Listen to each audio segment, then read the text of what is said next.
Hello witches, it's Bella. I'm on my way to pick the kids up at school. I love making videos during my long drive because, in the beginning I was really hated doing this commute. Because in the morning it takes me a good hour there and at least an hour back, sometimes an hour and a half. And in the afternoon it's about 45 minutes each way.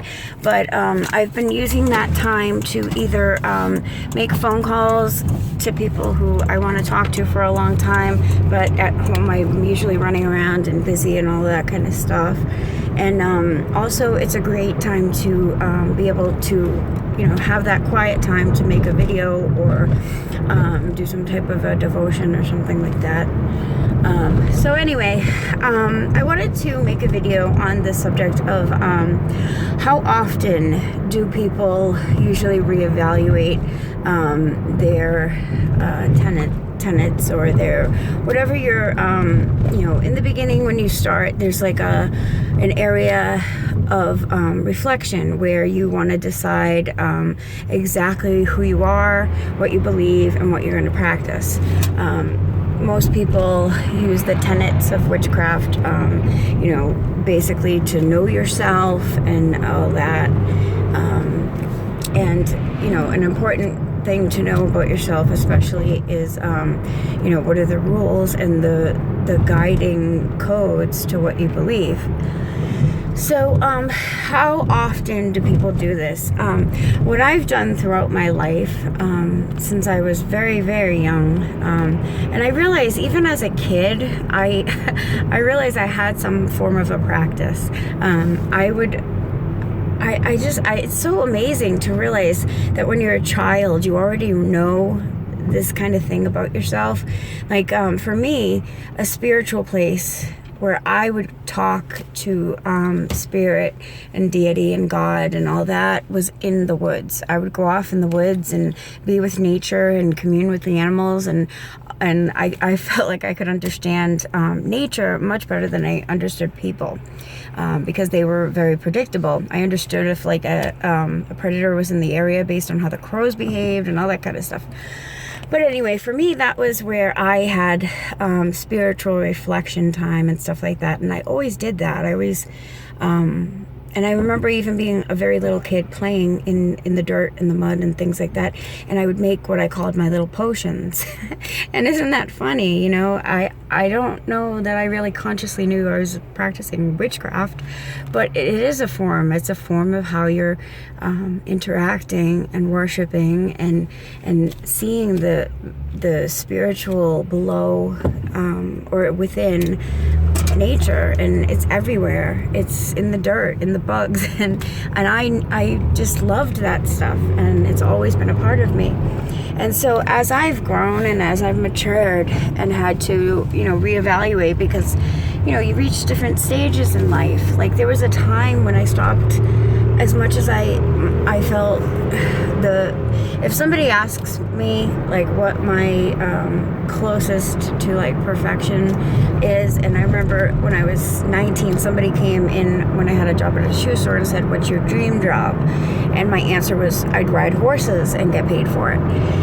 Because for me, the closest to what I imagine heaven to be is when you're on a horse galloping and you and the horse have this connection and communion where you know the other so well that you don't have to communicate using words or much of anything. Just slight gestures are enough to communicate. And I remember that wonderful trust and flying over like huge jumps, and you had that trust that took away all fear. And that's a very sacred feeling to me. And so, there was a point when I had to stop taking the lessons and start college. And, when you reevaluate your life and your beliefs, and it's going to dictate the decisions that you make and the way you allocate your time. It's going to decide what your priorities are, who your priorities are. And I think it's important on a greater scheme, not just for, having a witchcraft practice, but when you have such a type of practice and it becomes who you are more than what you do. some people describe witchcraft as something that they do, like a hobby. But for me, it's something of it's my way to express who I am and how I've become who I am. That's always been an integral part of how I've developed and grown over the years and how I've coped with things in my life. I've had a life filled with all kinds of things that most people don't have a fraction of, but yet somehow I'm still able, I believe, because I have that spiritual strength. And throughout the years, you have to look back and then see if anything has changed. And so for me, the way I've done that is I've always written. I've always kept journals. I've always, somehow verbalized my beliefs so that when I do choose to go back and reevaluate, I can see where I've changed and where I haven't. And I know Four Queens, she does a ton of writing stuff, and she says that that's very useful. It depends on your mind, though. Some people, for me, I'm a word learner. I have no visual skills whatsoever. Like, I can't do basic geometry to save my life. But I can read, like, a 500-page book, like nothing. And I can produce, like, when I write, when I've communicated with other people who write, they just take 20 minutes here and there, and they kind of like write a little bit at a time. But for me, I'm the exact opposite. I will just sit down, and if I have something to write, I will just like get it out, and I can produce like hundreds of pages in a very, very short time if I'm inspired. So it's very interesting to see that there you'll find eventually, hopefully, the point is that when you get at the root of, you're removing a layer after layer of all the false things that the influence of society has made you. Once you're peeling off all those layers, you'll find there's a core. There's like this core of who you are. And I am so grateful that I found my core at a very, very, very early age. And I think that was like my salvation in life, that I found what I believed very early, because otherwise I think I'd probably be a very messed up person, or I would have no desire for anything spiritual. I'd probably be a very, selfish or self-centered kind of person otherwise. But some people don't find their core set of beliefs that early, and you have to throw out the stuff that you don't find is useful. I know that when I was practicing Catholicism, a lot of that stuff is toxic. I remember being terrified at some of the stuff, like the guilt that they try to impose, and being little, and just, I wanted, everybody wants to feel like they're a good person, or they're not like horrible or evil and stuff like that. But anyway, so I have throughout my life looked back on the journals, and I'm happy to find that there's a core, these core themes that I find throughout all of my writing. And then there's the way I run my life. Though it seems like, for me, the things that tend to change are the way I run my life and who I allow in it. Like, the situation changes based on who you live with and what you're doing in life, obviously. Being a mother and having kids, my priorities are obviously my kids are going to be way up there. But I do know that when I actually recently looked back on something I wrote almost 20 years ago, and the funniest thing was that I was writing almost the same words that I had written all those years ago on that day. And I hadn't picked it up and, looked at it in all those years. I wrote it, and that was there. And so when I was looking at it, it was just amazing to see that my spiritual self was still the exact same. I believed in the same things. I still hold to those core principles, and I believe I always will, because I believe they're right. But, I am all about learning and educating yourself, learning from your mistakes, so that You will throw out anything that you find that you believe that's a lie.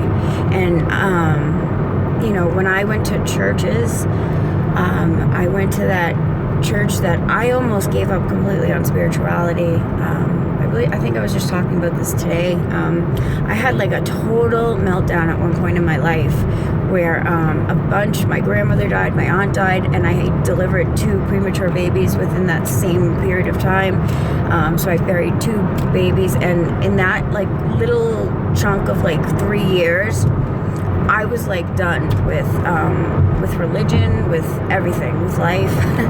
And thankfully, when I was at that like low point, I realized it's people that suck, not the inner spirituality. It's not like the nature's fault or what is real, what is true, what is the creator.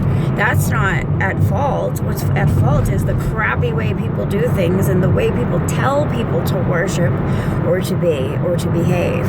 And once I did that, then I started doing YouTube. I started really focusing on my spiritual practice, and I have not turned back since.